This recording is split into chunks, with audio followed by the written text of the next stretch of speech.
নমস্কাৰ, আপুনি যদি গৰমৰ দিনত শীতল পানীয় গ্ৰহণ কৰে, তেতিয়াহ'লে এইটো সম্পূৰ্ণ আপোনাৰ কাৰণে। হয়, গৰম দিনত বহুতে ছফ্ট ড্ৰিংক বা কোল্ড ড্ৰিংক ভাল পায় আৰু গ্ৰহণ কৰে। এইটো আপোনালোকৰ শৰীৰৰ কাৰণে কিমান ভয়াৱহ হয়তো আপোনালোকে গম নাপায়। সতেজ ফল-মূলৰ পৰিৱৰ্তে আমি কোল্ড ড্ৰিংক খুৱাওঁ আৰু তাৰ লগতে আমি নিজৰ শৰীৰৰ কাৰণেও বিপদ মাতি আনো।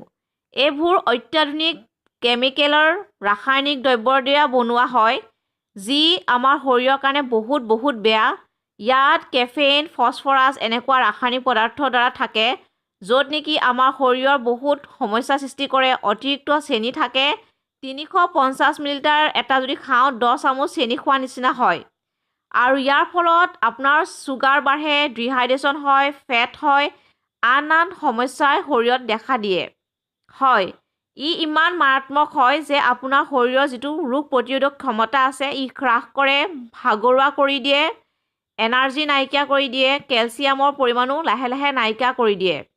গতিকে এনেকুৱা বৰবিহোপা খোৱাৰ পৰা বৰ্জন কৰক। তাৰ পৰিৱৰ্তে আপোনালোকে ডাবৰৰ পানী খাব।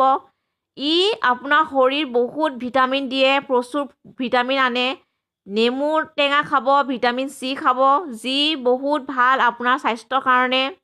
ইয়াৰ পৰিৱৰ্তে আপোনালোকে আন ফল-মূলৰ ৰসো খাব পাৰিব, যি একো ছাইড এফেক্ট নকৰে, শৰীৰৰ ভাল কৰে। ফল-মূলৰ ৰস খাব।